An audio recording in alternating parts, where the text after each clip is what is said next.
Piles का सबसे बड़ा कारण क्या होता है? कॉन्स्टिपेशन।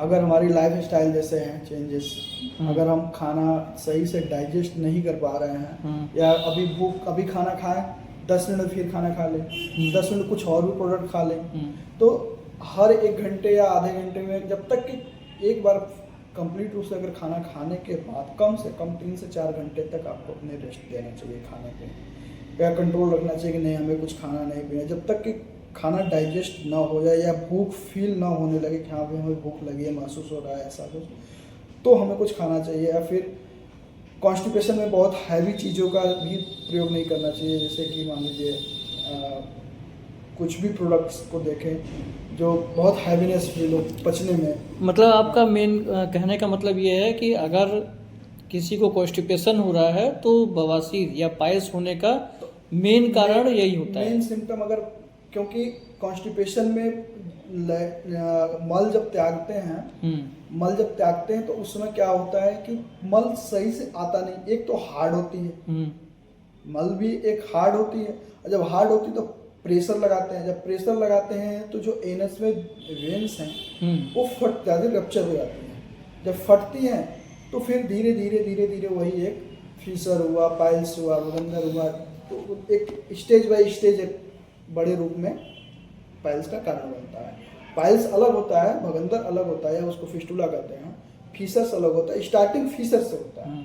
फीसर से क्या है कि फीसर्स में छोटे छोटे पोस्ट जब ब्रेक होते हैं, रप्चर होते हैं उसके वेंस के, तो धीरे धीरे वो एक डिजीज का कारण बनता है। तो कहीं सिस्ट बन जाएगा, कहीं कुछ बन जाएगा, तो फिर एक बड़ा रूप लेने के बाद भगंदर हो गया। मिड में आता है आपका पाइल्स का।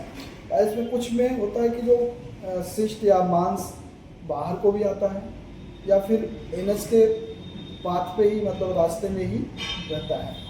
तो अब उसके ट्रीटमेंट के लिए पहले काम पे अगर सोचेंगे तो हम पेट पे की जो कॉन्स्टिपेशन है, या जो पेट की समस्या है, जिसको हम कॉन्स्टिपेशन को आप कब्ज कहते हैं, ठीक है। तो नहीं, हमको ये पूछना था आपसे कि जो उसका जो ट्रीटमेंट है, क्या ये सर्जरी के बिना भी संभव है? देखिए, क्रोनिक स्टेज होने पे या फिर आपकी लाइफ स्टाइल को चेंज करना पड़ेगा। संभव है, ऐसा नहीं कहेंगे कि नहीं संभव है, लेकिन कुछ जब लास्ट स्टेज पे जाती हैं तो वहाँ पे आपको सर्जरी करनी ही पड़ती है।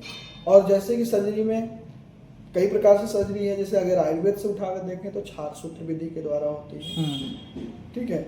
एक मेडिसिन के द्वारा धागे में पिरो के उसको तैयार करके उसको फिर उसका ट्रीटमेंट प्रोसेस चलता है, उसको बांधा होता जाता है। फिर वो क्या करता है कि धीरे धीरे कट करके उसको कर देता है। फिर उसका पेशेंट के डाइजेशन। नहीं, अगर कोई पेशेंट ये चाहे कि वो बिना सर्जरी के दवा से ठीक होना चाहता है, हाँ, तो वो दवा से ठीक हो सकता है बिना सर्जरी कराए हुए? लगभग मान के चलिए तो 98% भी चांसेस है ठीक हो जाएगा। 2% 3% न मान के चले कि नहीं, तो अब एकदम ही उसी पे कॉन्फिडेंट रहे कि नहीं हम सर्जरी। नहीं तो हम 98% माने कि हाँ दवा से ठीक हो सकता दवा है। से हो सकता है ठीक। और तो उसके लिए क्या मतलब कि उसके लिए अपना एक डाइट रूटीन, एक अपनी लाइफ स्टाइल, एक अपना परहेज, इन सब चीज़ों को बैलेंस करना होगा। जरूरी नहीं कि ओनली हम दवा पे ही डिपेंडेंट हो जाए। दवा से ज़्यादा ज़रूरत है परहेज का। अब परहेज अगर आप करेंगे तो 100% भी मैं कह सकता हूँ कि ठीक होने के चांसेस होते हैं।